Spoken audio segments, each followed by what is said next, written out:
Brogan. And I'm Marcus Wolf, and this is SpokeTV, your source for local and campus news, produced by journal and broadcast students from Conestoga College. Waterloo Park is upgrading their facilities for the summer, looking to put a little over $2 million into the renovation. Some citizens are concerned, while others are excited for the park's new facelift. Jackson Wagner has more. Waterloo Park is set to get a serious redesign beginning this summer. The city is investing $1.5 million into the project, with an additional $775,000 coming from the federal government. Some people in Waterloo are concerned about the dollar amount going into the project. Councillor Mark Whaley explains why this investment is happening now and how it will benefit the citizens of Waterloo. We probably wouldn't have moved forward with a renovation of the park today, but we got a grant from the federal government which made us pause and say, you know, can we take advantage of this $775 gift from the federal government to move a project forward that we would normally move forward sometime in the future anyway? It's a beautiful plan that's meant to attract a multi-generational group of people, and it's exciting. I'm here just outside Waterloo Park, and behind me, construction has begun on condos that will be home to 5,000 new residents. With the city's population growing, Council has decided to make an investment in Waterloo Park, $2.5 million. Waterloo Park is a part of the city's heritage. It was created in 1890 as the city's first public park and has evolved and expanded over the years.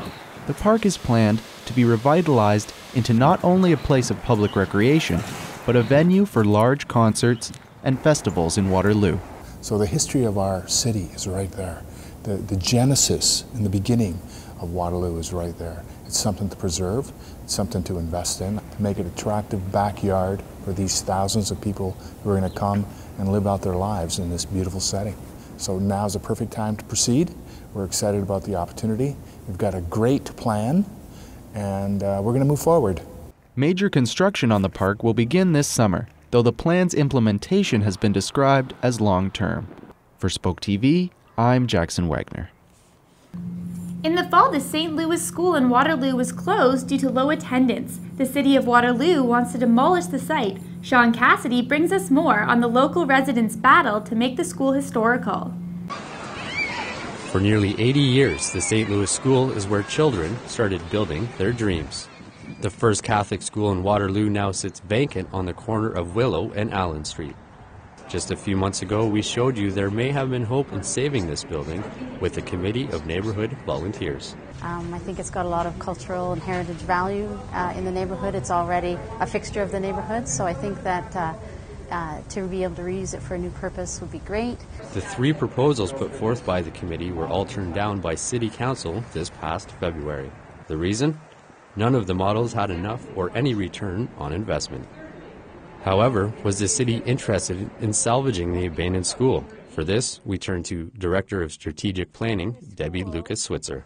To be honest, there was not any initial interest in the school building itself. We had interest for the parkland. More parkland is something the neighborhood would like to see. Some would even like it to be priority, but most would still like to see the building remain. Local business owner Shaki Fahel is well known for restoring old buildings throughout the Tri-Cities, like the Alexander School he turned into 22 condo units. Fahel is passionate about the St. Louis school and has tried purchasing it twice before. I'm not a heritage buff. Unfortunately, I love old buildings. It's about revitalization, it's about preservation. It's about preservation of who we are and what we are. The school, built in 1905, closed in 1983 for a lack of students. Shortly thereafter, it became an adult learning center before moving to a newer building, downtown Kitchener, in 2005. Whatever may come of this old school building, the community insists that it become something that complements the neighborhood.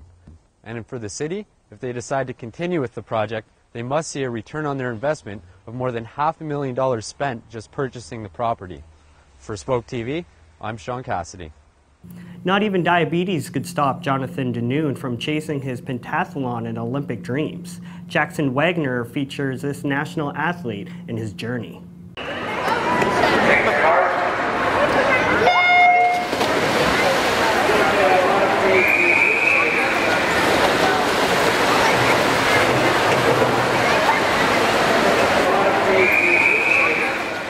Every second counts, and every athlete works hard to achieve their very best. But some athletes need to work even harder. In a typical week, I'll be doing 7 swims because swimming is my strongest one and that's what I train the most at. Then I also do 2 runs.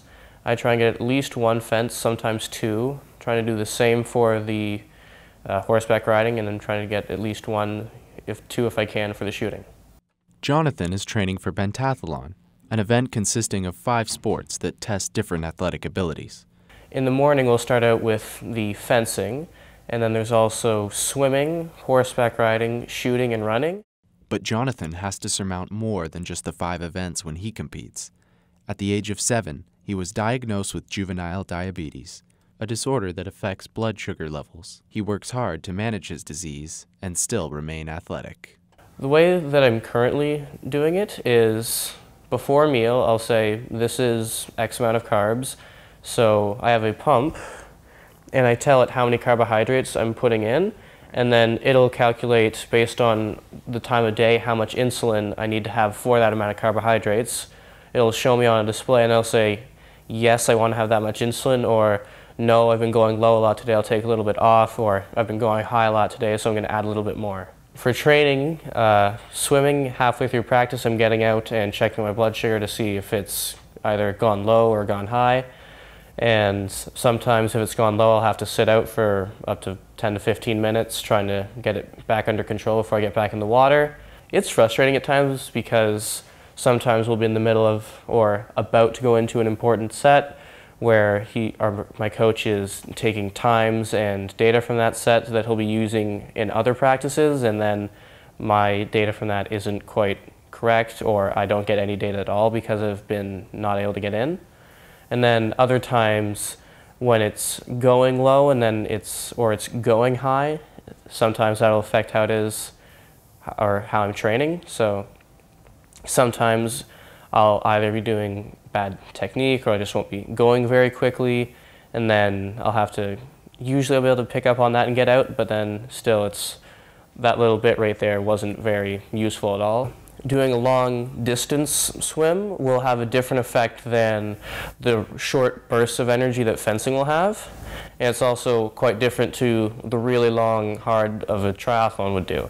So sort of depending on the intensity and the duration of the activity will also affect the way that it'll affect my blood sugar. It's scary for us. He does go high and low, and he does go low in the middle of the night. And we just have to put safety parameters in. He's also, unfortunately for him, never really alone. So he's got an iPhone with him so that he sometimes will ask questions about food portions and send us photos, and we will help him. He'll put something in for reference of size. He does a lot of measuring. Diabetics often don't follow all of the rules, and he has to, unfortunately. So there's a lot more testing, a lot more data, and he has to be really on top of it. It's, he's not a regular teenage boy. He can't just go to bed at 2 o'clock in the morning and sleep till whenever. He would have to be doing finger pokes, and he would be setting alarms to make sure that he's awake and that his blood sugar is fine. Jonathan also spoke of future aspirations of going to the Olympics. I'd like to see how far I can go with pentathlon. I'd like to see if I can make it to the Olympics. That would be something that I'd be interested in doing. The first step, I believe, for me would be just keep on getting the things that I need to do in order to be even eligible to go to the things I need to qualify for. So I need to be able to ride a horse. I need to be able to have stronger fencing. I need to work on the shooting. I just need to keep on getting better at all the individual things so that I can do better at the pentathlon as a whole. For SpokeTV, I'm Jackson Wagner. With the prolonged winter, Out of the Cold is still serving a high volume of Waterloo's homeless. Sean Cassidy has the story. If it weren't for them, I would not know where I'd be today. Out of the cold, a phrase that means so much to those who can't simply walk across the parking lot to their car or hop the bus home for shelter. Like Kitchener's Lisa Heyman, who was able to use the program to get off the streets and work towards providing for herself. Lost, I'd be like the lost sheep in the Bible. I'd be like that, and I wouldn't know where to go until I was found, and I was found. and I got the help and I got the resources and everything, and it's all thanks to them. They're my saviors. Out of the Cold has become saviors to many, and those numbers are getting tighter. Dennis Watson, Trinity Church Site Coordinator, explains. And they've been growing, and even staggering. Last year it was 44% increase in the numbers slept across the community, and already after 3 weeks this year, we're 36% higher than last year at this time. A 36% climb in the number of guests sleeping over. That's approximately 65 people staying the night, and not all the venues have the space. We would normally see 40 to 45 in around this time, maybe 50. But to hit 65, one night is already hitting 70 on 2 consecutive nights, Wednesday night. That's where the double site is, 2 sites. Their tally is 70 plus. I never saw that kind of number last year. The amount of guests staying over isn't the only number that's increasing. Trinity Church has seen a 10% climb in guests coming for dinner, serving over 200. A number we would like to show you. However, out of respect for people's privacy, no cameras are allowed in the sleeping and dining area while guests are present, and it remains unclear if they'll be able to continue to support the growing numbers. For SpokeTV, I'm Sean Cassidy. Students who have a tight budget cannot prepare a home-cooked meal have a chance every Thursday to go to the Feeding Frenzy on King Street to get a free meal. I had a chance to partake in this great community of people. Every Thursday night at the Waterloo Pentecostal Assembly on King Street, you'll find the Feeding Frenzy, a place for students to get a free meal. But more importantly, according to Spencer Houghton, it's all about the community. Over 100 people in this room. You get to see friends, and usually when people eat together, there's a sense of community and they get to know each other a little bit better. Commensality comes to mind, eating together and living together and being in the same communities. On the menu for this evening, they offered pasta for both vegetarians and meat lovers, Caesar salad, garlic bread available in a gluten-free portion, and for dessert, homemade apple crisp. The Feeding Frenzy has been going on for the past 11 years, last 2 of which young adult pastor Kim Davis has been in charge. Davis explains how the Feeding Frenzy started.